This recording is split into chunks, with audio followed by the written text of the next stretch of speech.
ठीक है। So good morning everyone. Today is 26 6 and 2025। ठीक है। और हमारी 8:30 बजे वाली क्लास शुरू हो चुकी है। So what we discussed in the yesterday's class was the first of all revision. ठीक है, what is electrochemistry, how the electrochemical cell functions, how it works, and what are the reactions taking place.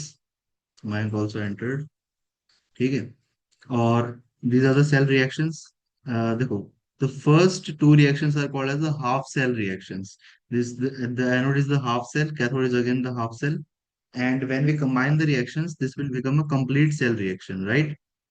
है ना? This will become a complete cell reaction. We discussed about this thing. We have also discussed the salt bridge, how to represent a cell. We have already discussed. And I think I should use a mic again. ठीक है, बताना भी अगर इससे फर्क पड़ेगा तो mic लगाने से। ठीक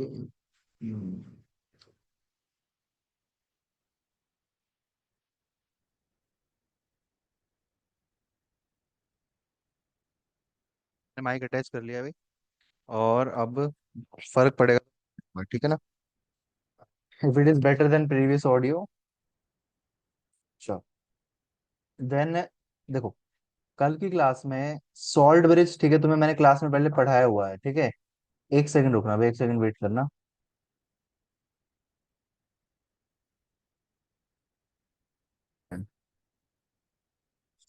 ठीक है, तो the important topic was electrode potential. एक बार मैं इसको रिवाइज करवाऊंगा, फिर हम लोग ये जो टॉपिक हमने किया था इसके क्वेश्चन से स्टार्ट करेंगे और फिर हम आगे बढ़ेंगे आज की क्लास में, ठीक है ना? This was very important topic और हम इसी को कंटिन्यू करेंगे आज। चल, देखो, इलेक्ट्रोड पोटेंशियल की अगर मैं बात करूं आप लोगों से, याद रखना, इलेक्ट्रोड जो होती है सर, जो हम लोग दो दो बीकर लेके बना रहे थे ना, ये इसमें हमने जो रॉड लगाए थे, these are called as the electrode. मतलब सेल के अंदर एक एनोड होती है, एक कैथोड होता है, दीज आर द इलेक्ट्रोड। तो इलेक्ट्रोड दो तरीके के होंगे, एनोड और कैथोड। अब क्या होता है, एनोड पे जो सेल में रिएक्शन होने लग रही है, that reaction is the oxidation reaction. और कैथोड में जो रिएक्शन होती है, that is called as the reduction reaction. ठीक है। अब देखो, एनोड पे ना कोई भी हम कह सकते हैं कंपाउंड या फिर एलिमेंट होगा, ठीक है ना? मेटल कह सकते हैं हम लोग, कोई भी कंपाउंड या फिर मेटल या फिर एलिमेंट होगा। और यहाँ पे भी कोई मेटल आयन होगा बेसिकली। ठीक है। क्या होगा, अब जो मेटल है ना वो क्या हो जाता है, वो इलेक्ट्रॉन लूज करेगा, इलेक्ट्रॉन लूज करेगा। और जो मेटल आयन है वो इलेक्ट्रॉन को गेन करेगा। अब इस इलेक्ट्रॉन के लूज करने को हम लोग क्या बोलते हैं, ऑक्सीडेशन। इसको क्या बोलते हैं हम लोग, रिडक्शन बोलते हैं। तो आपको इतना याद रखना है कि एनोड पे ऑक्सीडेशन हो रही है, और जो भी चीज अपनी ऑक्सीडेशन करवाएगी उसका ऑक्सीडाइज होने का कितना पोटेंशियल है, कितनी टेंडेंसी है इलेक्ट्रॉन को लूज करने की, that is called as the oxidation potential. तो एनोड पे क्योंकि ऑक्सीडेशन होती है, तो एनोड पे ही हम लोग बात करेंगे ऑक्सीडेशन पोटेंशियल की। बात समझ में आ रही है? तो ऑक्सीडेशन एक अलग चीज है, एनोड एक अलग चीज है। पर जब मैं इन वर्ड्स को कंबाइन करता हूँ, ऑक्सीडेशन पोटेंशियल, तो इसका मतलब निकल के क्या आता है कि भाई इलेक्ट्रॉन लूज करने की कितनी टेंडेंसी है। मान लो कि दो एलिमेंट है, ए और एक एलिमेंट है बी। ए भी एक इलेक्ट्रॉन लूज करेगा, ठीक है, और बी भी एक इलेक्ट्रॉन लूज करेगा। पर हम इसको एक्चुअल में मेजर कर सकते हैं किसकी टर्म्स में, वोल्ट्स की टर्म में। इसकी यूनिट होती है वोल्ट्स। वोल्ट पे हम लोग निकालेंगे कि जब ए इलेक्ट्रॉन लूज करेगा तो उसकी लूज करने की कितनी टेंडेंसी है। मान लो ए की ज्यादा है, बी की कम है, दोनों ऑक्सीडाइज हो रहे हैं, दोनों का ऑक्सीडेशन होने लग रहा है, ठीक है ना? लेकिन पोटेंशियल ए का ज्यादा निकल के आया है, बी का कम। अब कैसे निकालता है वो भी आपको सिखाऊंगा, लेकिन अभी के लिए आपको लॉजिक समझ में आना चाहिए कि सर जब भी हम लोग वर्ड यूज कर रहे हैं ऑक्सीडेशन पोटेंशियल, इसका मतलब क्या निकल के आ रहा है, इसको कहते क्या है ऑक्सीडेशन पोटेंशियल को। अब ऐसे सिमिलरली, अगर रिडक्शन होने लगेगा तो मतलब इलेक्ट्रॉन गेन हो रहा है। तो कौन सा मेटल आयन ज्यादा इलेक्ट्रॉन गेन कर रहा है, मतलब इलेक्ट्रॉन गेन करने की टेंडेंसी, वही वर्ड हम लोग यूज करने वाले हैं यहाँ पे भी, क्या, टेंडेंसी, किसकी टेंडेंसी ज्यादा है, उसके अकॉर्डिंग हम लोग रिडक्शन पोटेंशियल की बात करते हैं। फिर एक कंडीशन में ऐड कर देता हूँ, अगर आप लोग जो जो लिक्विड ले रहे हो उनकी अगर कंसंट्रेशन कितनी है, 1 मोलर, अगर टेम्परेचर कितना है आपका 298 केल्विन, और अगर प्रेशर कितना है 1 बार, ठीक है ना? तो इन सभी स्टैंडर्ड कंडीशंस में ये जो इलेक्ट्रोड पोटेंशियल है, ये स्टैंडर्ड इलेक्ट्रोड पोटेंशियल कहलाएंगे। ठीक है, तो मैं यहाँ पे एक चीज और ऐड करना चाहूंगा, एक सेकंड रुक जाओ बस। ठीक है ना? यहाँ पे मैं क्या ऐड करना चाहूंगा कि स्टैंडर्ड कंडीशन में जो पोटेंशियल है वो क्या कहलाएंगे, स्टैंडर्ड इलेक्ट्रोड पोटेंशियल। मतलब इलेक्ट्रो पोटेंशियल क्या बन जाएगा, स्टैंडर्ड इलेक्ट्रो पोटेंशियल। अब स्टैंडर्ड इलेक्ट्रो पोटेंशियल तो एसओपी भी है और स्टैंडर्ड इलेक्ट्रो पोटेंशियल एसआरपी भी है। ठीक है, तो एसओपी का मतलब स्टैंडर्ड ऑक्सीडेशन पोटेंशियल, एसआरपी का मतलब स्टैंडर्ड रिडक्शन पोटेंशियल, और एससीपी का मतलब स्टैंडर्ड इलेक्ट्रोड पोटेंशियल। अब जैसे वही वाली बात मैंने आपको कल बताई थी, इंसान का मतलब आदमी भी और औरत भी दोनों होते हैं। ठीक है, लेकिन यहाँ पे क्या है, अगर आप एसओपी कहोगे, एसओपी कहीं पे लिखा होगा, एसओपी आप मेंशन करोगे, तो उसका मतलब क्या होगा, स्टैंडर्ड ऑक्सीडेशन पोटेंशियल। अगर आप कहीं पे एसआरपी कह रहे हो तो उसका मतलब भी क्या लेके चलोगे, स्टैंडर्ड रिडक्शन पोटेंशियल। पर बेटा याद रखना, अगर आप कहीं पे एसईपी की बात कर रहे हो ना, तो एसईपी क्योंकि दोनों होता है तो इसलिए आईयूपीएससी ने इसकी कंफ्यूजन दूर करी, और उन्होंने क्या कहा कि एससीपी का मतलब आप बाय डिफॉल्ट क्या समझोगे, एसआरपी। अगर आपने एसओपी लिख दिया तो एसओपी है, एसआरपी लिख दिया तो एसआरपी, पर अगर एससीपी लिख दिया ना तो उसका मतलब आप क्या समझोगे, एसआरपी। जब तक मेंशन ना किया जाए आप उसको बाय डिफॉल्ट एसआरपी समझ के रखोगे। अच्छा, इनको इंटर कन्वर्ट करना भी बहुत इजी है। कैसे इजी है, एसआरपी को अगर आप एसओबी में कन्वर्ट करना है तो क्या लगा दो, सिंपली माइनस लगा दो यहाँ पे। अगर आपका एसओबी को कन्वर्ट करना है किसके अंदर, एसआरपी में, तो क्या लगा दो, फिर से माइनस लगा दो। फॉर एग्जाम्पल अगर मैंने आपको एसओबी दे रखी है कितनी, -1.3 वोल्ट, तो एसआरपी कितनी आएगी इस चीज की, सिंपल है, +1.3 वोल्ट। बताओ है कि नहीं, इजी है। अगर मान लो मैंने आपको एसआरपी दे दी कितनी, माइनस में 0.9 वोल्ट, तो एसओबी क्या हो जाएगी, सिंपली प्लस में 0.9 वोल्ट हो जाएगी। बिल्कुल इजी है सारी बातें। आ रही बात समझ में आपको, ठीक है। तो ये मैंने आपको, क्योंकि टॉपिक बहुत इंपॉर्टेंट है और हम क्लास रिकॉर्ड भी कर रहे थे, मैंने आपको रिवाइज करा दिया फटाफट से वाला टॉपिक, ठीक है। सो आफ्टर द रिवीजन देखो, what was this, this was the cell representation and again I am going to revise it. Anode, फिर ब्रिज, फिर कैथोड। एनोड के अंदर जिंक, जिंक प्लस टू में कन्वर्ट होता था, तो हमने मेंशन किया है। इसको देख के पता लग रहा है कि sir zinc zinc plus two में कन्वर्ट हो रहा है। आ रही है बात समझ में, कि सर देखो ये जिंक है हमारे पास सॉलिड फॉर्म में, और अब ये जिंक प्लस टू में कन्वर्ट हो गया, यानी कि इसने क्या करा होगा, लॉस ऑफ 2 इलेक्ट्रॉन करा होगा, मतलब इसकी ऑक्सीडेशन हो रही है। तो यहाँ पे पता लग रहा है कि सर एनोड पे ना ऑक्सीडेशन होती है, तो हमें दिख भी रहा है कि देखो sir zinc is converting into zinc plus to, मतलब ऑक्सीडेशन हुई है। और ये क्या बन गया हमारा एक्वस। अब इसमें एक चीज की कमी है थोड़ी सी, उसको मैं डिस्कस करूंगा। देखो, फिर हमने क्या लगा दिया बेटा, यहाँ पे 2 लाइन लगाई, डबल लाइन। डबल लाइन का मतलब हम ब्रिज को रिप्रेजेंट कर रहे हैं, यहाँ पे क्या आएगी, सिंगल लाइन, और डबल लाइन का मतलब ब्रिज को रिप्रेजेंट कर रहे हैं। फिर हमारे पास क्या आएगा, कॉपर प्लस टू से कॉपर, देखो दिख रहा है कि सर ये था कॉपर प्लस टू, और एक कन्वर्ट किस में होगा, कॉपर सॉलिड में, तो कॉपर प्लस टू एक्वस था, और कन्वर्ट किस में होगा, कॉपर सॉलिड में। इसका मतलब सर यहाँ पे गेन ऑफ 2 इलेक्ट्रॉन दिख रहा है सर हमें, ऐसा नहीं कि ऐसे फालतू में लिख दिया, हमें दिखने लग रहा है यहाँ पे कि किस तरह से गेन हुआ, कैसे क्या हुआ। आ रही है बात समझ में। इसके बाद, इसके बाद भाई आपको यहाँ पे एक चीज और ध्यान रखनी है कि देखो जो जिंक प्लस टू है ना, देखो ये तो जिंक सॉलिड है, ये दिख रहा है आपको, ये जिंक सॉलिड है, इसमें कोई दिक्कत नहीं है। पर जो जिंक प्लस टू है वो एक्वस सॉल्यूशन है, और हमेशा एक्वस सॉल्यूशन की कंसंट्रेशन आपको मेंशन करनी होती है। मान लो इसकी कंसंट्रेशन कितनी थी, 0.1 मोलर, तो अब इसके नीचे, अब इसके साइड में ब्रैकेट में लिखोगे 0.1 मोलर। मान लो इस कॉपर की कितनी थी, 0.01 मोलर, तो आप इसको मेंशन करोगे। और अगर कुछ नहीं है तो फिर हम क्या लिख देंगे, इसकी कंसंट्रेशन C1 लिख देंगे, इसकी कंसंट्रेशन C2 लिख देंगे, इसके साथ मेंशन आपको करनी पड़ेगी। और जो भी क्वेश्चन आपके एग्जाम में आएंगे वहां पे आपको देखने को मिलेगी, ठीक है ना। अगर दे रखे है तो लिखो, नहीं दे रखे तो C1 C2 लिख दो उस चीज को। आ रही है बात समझ में, ठीक है। चलो आगे बढ़ते हैं।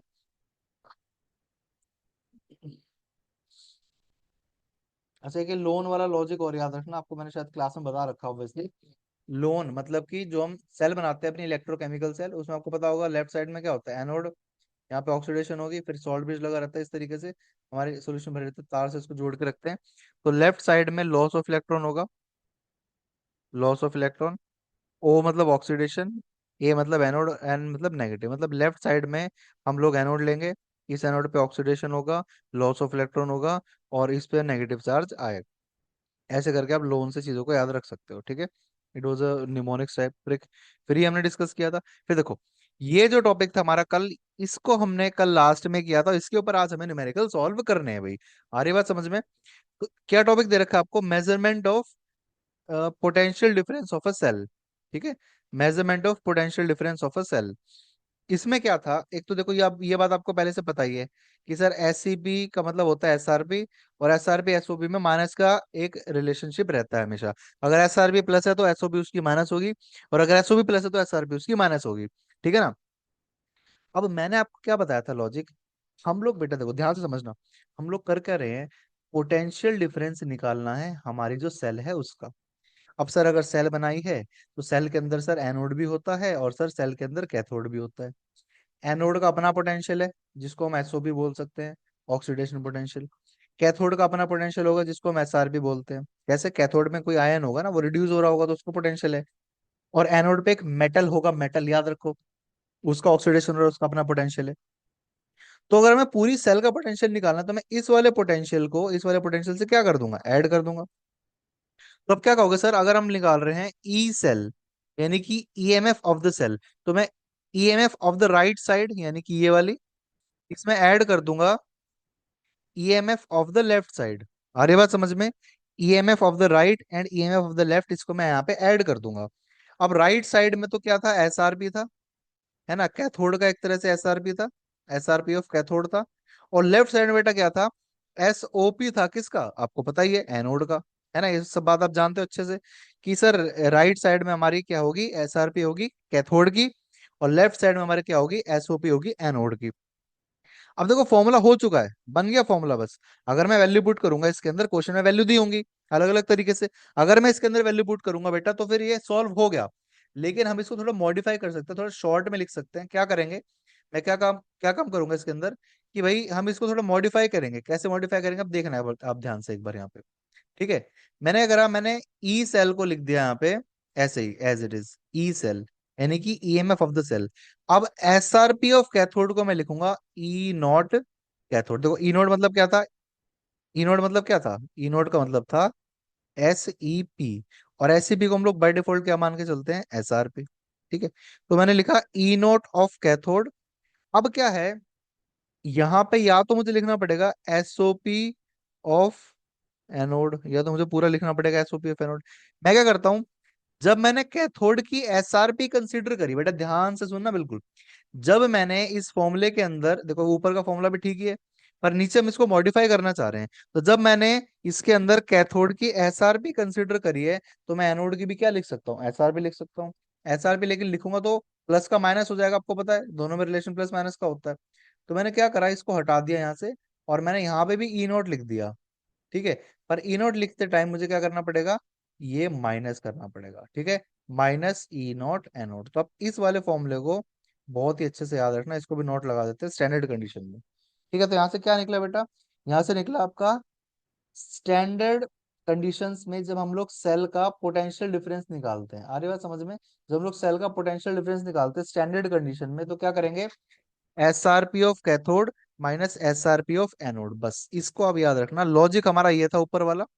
ठीक है, बेसिक हमारा ये था, पर फॉर्मूला आपका ये वाला सबसे ज्यादा काम आने वाला है। ठीक है, इसमें याद रखना बेटा, मैं आपको बता दूं, क्वेश्चन के अंदर आपको कैथोड की एसआरपी दी होगी, एनोड की एसआरपी भी दी होगी, पर डायरेक्टली या फिर इनडायरेक्टली, याद रखना इस बात। या तो डायरेक्टली एसआरपी देंगे, तो आप वैल्यू देखना, बस एसआरपी जो दे रखी है पुट कर देना, कोई दिक्कत नहीं है। या फिर आपको वो इनडायरेक्टली देंगे, आप उसे कन्वर्ट कर लेना। ऐसे फॉर एग्जांपल, मान लो आपको एसआरपी ना देके एसओपी दे दी, आप कहोगे सर कोई दिक्कत नहीं है ना, एसओपी देने दो। एसओपी और एसआरपी में कैसा रिलेशन होता है, माइनस का, तो माइनस लगाएंगे और अपना कर लेंगे इसको सॉल्व। आ रही बात समझ में? चलो अब इस ये फॉर्मूला याद कर लो बेटा अभी के अभी आप, और हम क्वेश्चंस करने वाले हैं। इसका चाहो तो स्क्रीनशॉट ले लो एक बार इस पेज का। ठीक है, have you taken the screenshot? चलो आगे बढ़ते हैं।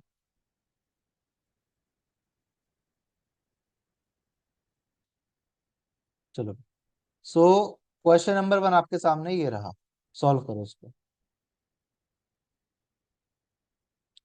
ठीक है, this is the question number one, solve करो। मुझे चैट में आंसर चाहिए इसका, फटाफट से सॉल्व करके बताओ।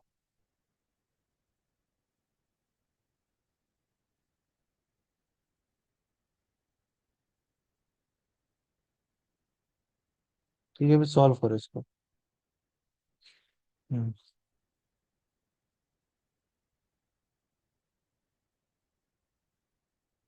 बस आपके पास 1 मिनट है, फटाफट से सॉल्व करो क्वेश्चन को।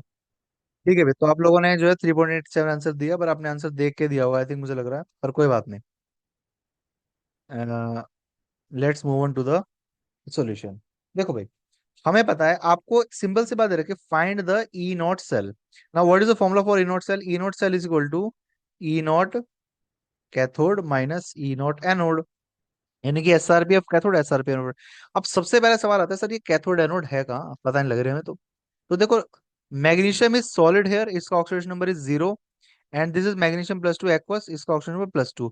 मतलब यहाँ पे क्या हो रहा है, मैग्नीशियम क्या कर रहा है, loss of 2 electron, therefore magnesium की क्या हो रही है, ऑक्सीडेशन। और जिसकी भी ऑक्सीडेशन होती है वो कहाँ पे होती है, एनोड पे होती है हमेशा। तो हमें एनोड का क्लियर हो गया सर, मैग्नीशियम मेटल एनोड पे होगा। उसके बाद अगर हम सेकंड केस में चले, यहाँ पे हमारे पास क्या है, गोल्ड है +3 की में, और यहाँ पे गोल्ड किस में कन्वर्ट हो रहा है, 0 में। मतलब गोल्ड क्या कर रहा है यहाँ पे, गेन ऑफ 3 इलेक्ट्रॉन, यानी कि इसकी क्या हो रही है, यहाँ पे रिडक्शन होने लग रही है। तो पता लग गया सर, कैथोड पे हमारे पास क्या होने वाला है, गोल्ड होने वाला है। ठीक है भाई। चलो, अब हमें क्या करना है, क्वेश्चन में जो गिवन इंफॉर्मेशन है वहां से हमें मैग्नीशियम का भी एसआरपी लिखना है, और याद रखो बेटा गोल्ड का भी एसआरपी। हालांकि मैग्नीशियम का ऑक्सीडेशन हो रहा है, पर फॉर्मूले के अंदर हमें जो वैल्यू पुट करनी है वो एसआरपी की वैल्यू होगी। आ रही बात समझ में? चलो तो स्टार्ट करते हैं इसको। ठीक है, एसआरपी की वैल्यू होगी। अब क्या होगा यहाँ पे, मैग्नीशियम देखो, हम नोटिस करते हैं सर, ये लिखा है, क्या लिखा है ये लिखा है, मैं आपको थोड़ा जूम करके दिखाता हूँ। ये लिखा है सर, ई नॉट लिखा हुआ है, और यहाँ पे ना Mg+2 के साथ स्लैश लगा के Mg लिखा हुआ है। अब मैं यहाँ से क्या समझ पा रहा हूँ, मैं यहाँ से बेटा ये समझ रहा हूँ कि Mg था पहले +2, और अब वो Mg बन गया, मतलब Mg का कर रहा है, गेन कर रहा है 2 इलेक्ट्रॉन को, गेन ऑफ 2 इलेक्ट्रॉन हो रहा है बेटा यहाँ पे। अब सर आपको सर गेन तो रिडक्शन में होता है, मतलब बिल्कुल सही बात है।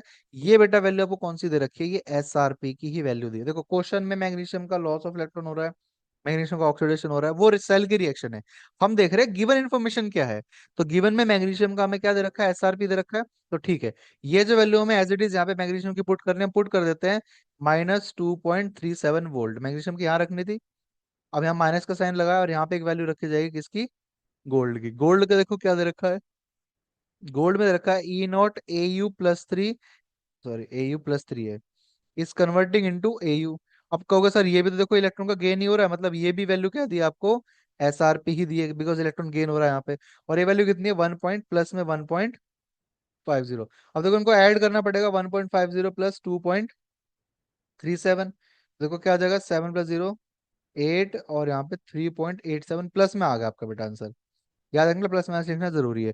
तो इस तरीके से हम लोगों ने क्या करा, जो ये पूरी हमने सेल बनाई थी इसका हमने आंसर फाइंड आउट कर लिया। बेटा इसका स्क्रीनशॉट ले लो फटाफट से एक बार।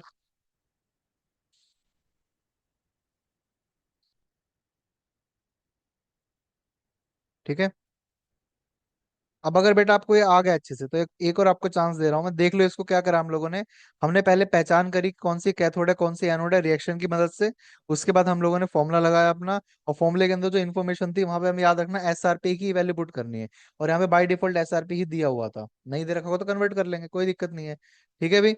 चलो अब अगला क्वेश्चन करके दिखाओ भाई, अगला क्वेश्चन आपको करना ही पड़ेगा, ध्यान रखना, it is compulsory for all. Start करो इसको फटाफट।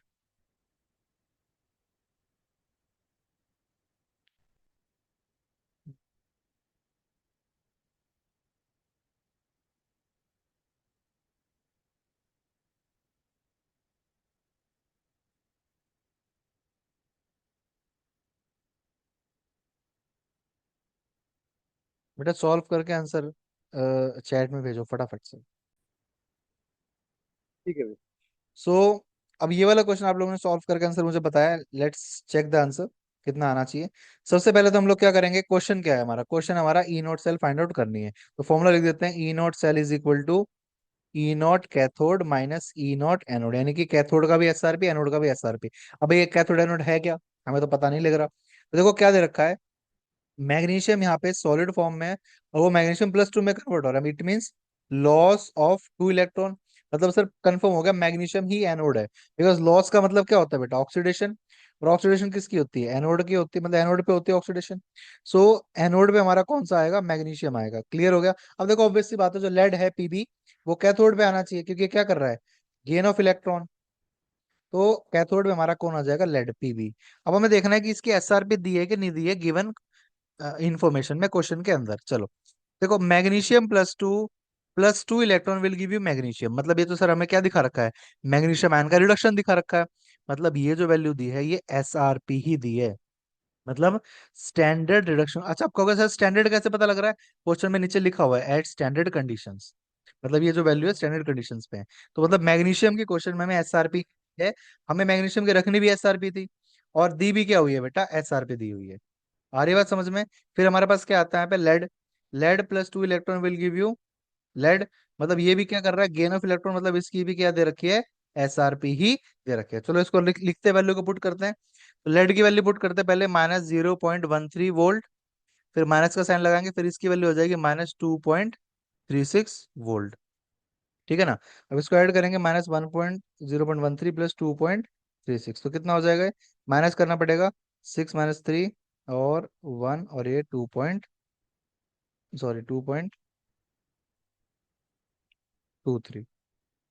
वोल्ट। ठीक है भाई, ये आंसर आ जाएगा इसका प्लस के अंदर। आ रही बात समझ में? तो हमारी सेल जो है उसका पॉजिटिव पोटेंशियल है, मतलब सेल एनर्जी प्रोड्यूस करेगी, और ये सारे कंपोनेंट उस सेल के अंदर काम कर रहे होंगे। बताओ अभी क्लियर है सबको? अगर आपको ये भी समझ में आ गया बेटा, तो फिर अगला क्वेश्चन हम लोग देखेंगे। एक बार अगला क्वेश्चन हम स्पीड से कर लेते हैं। ठीक है, यहाँ पे आप ध्यान रखो क्या करना है इस अगले वाले क्वेश्चन में, कि ई नॉट सेल निकालना है। तो E naught cell is equal to, formula क्या होता है आपको पता है, E naught cathode minus E naught anode. अब कैथोड हम पहचान लेंगे सर, कैल्शियम। कैल्शियम +2 में कन्वर्ट हो रहा है, मतलब this is the anode because loss of electron. And silver हमारा क्या हो जाएगा यहाँ पे, कैथोड हो जाएगा। आ रही बात समझ में? सिल्वर क्या हो जाएगा, हमारा कैथोड हो जाएगा। ठीक है, अब इस क्वेश्चन में कैथोड हमारा कौन बन गया, सिल्वर, और एनोड हमारा कौन बन गया यहाँ पे, कैल्शियम। अब देखो सिल्वर इलेक्ट्रॉन गेन कर रहा है, मतलब सिल्वर की क्या दे रखी है, एसआर भी दे रखी है। ठीक है, पर देखो कैल्शियम के साथ हमें प्रॉब्लम है, calcium is actually losing electron. तो ये जो रिएक्शन में जो ये वाले वैल्यू दे रखी है ना बेटा, दिस इज एसओपी। अब यहाँ इन्होंने क्वेश्चन में गड़बड़ कर दी। आपको फॉर्मूले के अंदर वैल्यू कौन सी पुट करनी होती है बेटा, एसआरपी, और इन्होंने दे कौन सी वैल्यू दी यहाँ पे, एसओपी। तो कोई दिक्कत नहीं है, एसओपी अगर 2.87 है तो इसकी एसआरपी कितनी हो जाएगी, -2.87। समझ में आ रही है बात आपको? माइनस लगा दो बस वोल्ट में। ठीक है, एसआरबी समझ में आ गई, तो एसओ भी दे रखी थी, एसआरबी में कन्वर्ट कर लेंगे, और बस कन्वर्ट करते फिर बचा क्या, वैल्यू पुट करनी है। तो हमारे पास सिल्वर क्या है, कैथोड, तो इसकी वैल्यू पुट करेंगे, 0.80 वोल्ट प्लस में है, फिर माइनस -2.87 पुट कर देंगे, तो कितना आ जाएगा प्लस करने पे, 3.67 वोल्ट आ गया प्लस में। आ रही है बात समझ में? हाँ बिल्कुल, बहुत बढ़िया बेटा, इस तरह से आंसर आ जाएगा हमारा। ठीक है, चलो, शिवानी ने भी आंसर निकाला, मयंक ने निकाला। बिल्कुल बहुत बढ़िया बेटा, ठीक है ना, इजी है चीजें सारी की सारी, बस लॉजिक्स क्लियर होने चाहिए, कंसेप्ट क्लियर होने चाहिए। चलो आगे बढ़ते हैं इसमें। अब इसके बाद देखो ये कुछ क्वेश्चन दिए हुए, इसमें एक पार्ट मुझे करके दिखा दो बस। यहाँ पे कैच ये है कि आप ना एनोड कैथोड इजीली पहचान जाओगे, सेल को रिप्रेजेंट करके दिया हुआ है। ठीक है, this is the anode, this is bridge, this is the cathode. एक फर्स्ट वाला पार्ट करके दिखा दो, फिर हम आगे बढ़ते हैं इसमें, फटाफट से करो। और जो भी गिवन इन्फॉर्मेशन है यहाँ से आप उठा लोगे। आ रही बात समझ में? चलो स्टार्ट करो, एक आंसर कर दो, फिर हम आगे बढ़ते हैं। चलो, so as all of you are giving the answers correctly, ठीक है, let's move to the next topic. अब बेटा नेक्स्ट टॉपिक को ना बहुत ही अच्छे से समझना आपको, क्योंकि थोड़ा सा ना ये मतलब अरेंजमेंट वाली बात करेंगे हम लोग, जुगाड़ वाली बात करेंगे इस क्वेश्चन में। देखो, आप लोगों के मन में एक सवाल आया होगा अभी क्वेश्चन करते हुए, कि सर ये जो वैल्यूज गिवन है ये कहाँ से वैल्यू आई है, मतलब आपने कैसे पता कर लिया कि सर ये जो क्रोमियम है, इस क्रोमियम का रिडक्शन पोटेंशियल इतना होगा। अब देखो यहाँ पे नोटिस करना, सबके एसआरपी ही दे रखे हैं, है ना, तो टेंशन की बात नहीं, कन्वर्ट करने की जरूरत नहीं है, डायरेक्टली क्वेश्चन वैल्यू पुट कर सकते हो आप, सबकी एसआरपी गिवन है ना। देखो क्रोमियम इज कन्वर्टिंग +3 क्रोमियम में, +2 एफ में। ठीक है, सबके देखने से क्या पता लग रहा है कि सर सबकी एसआरपी गिवन है, तो नो इश्यूज विद दैट।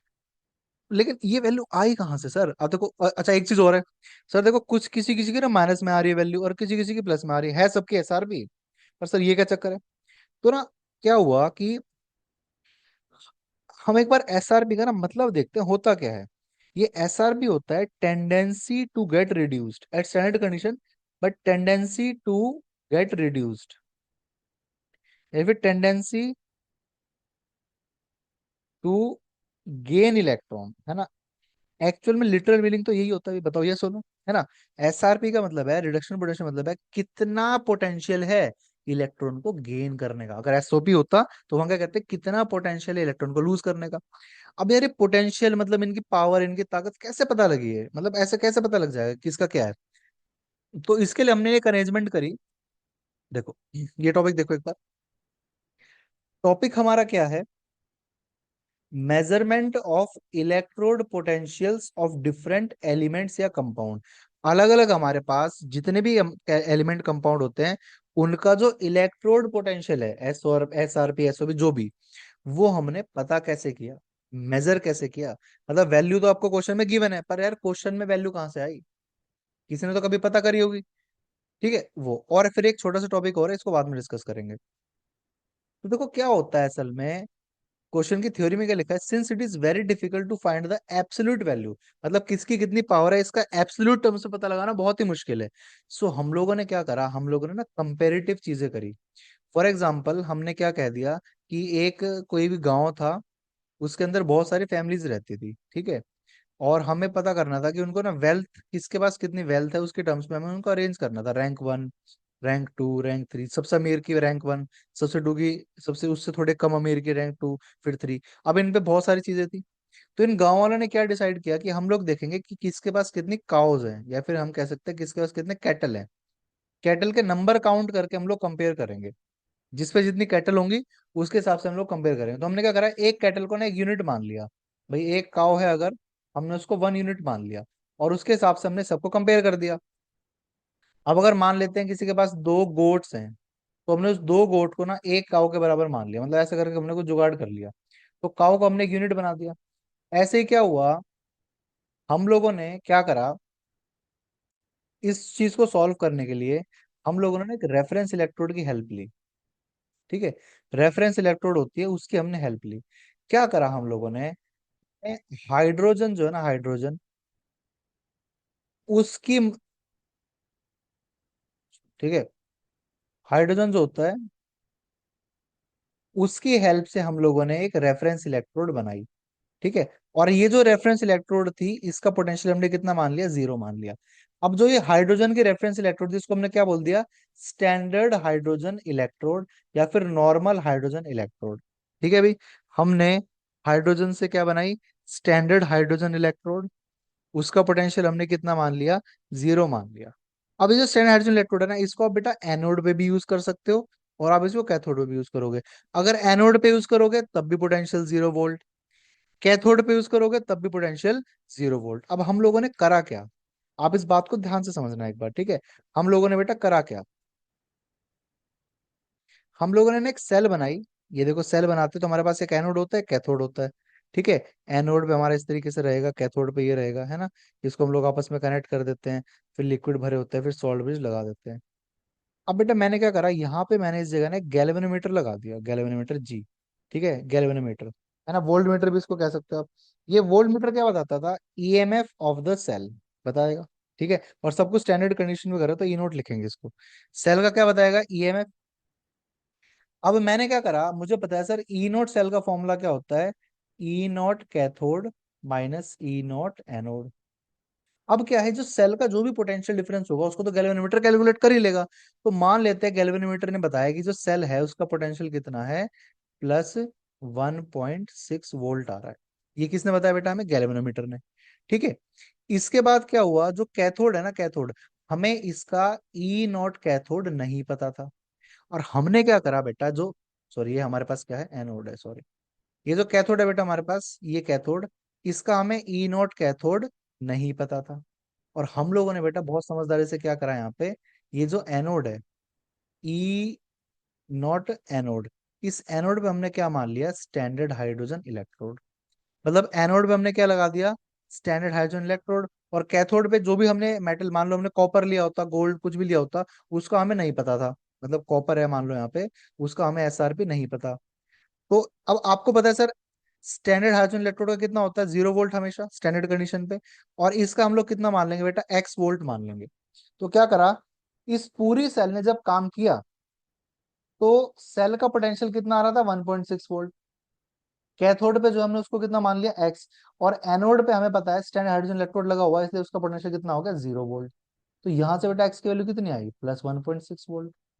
तो ऐसे करके जो ये अननोन था हमारा, इसकी वैल्यू हमने फाइंड आउट कर ली।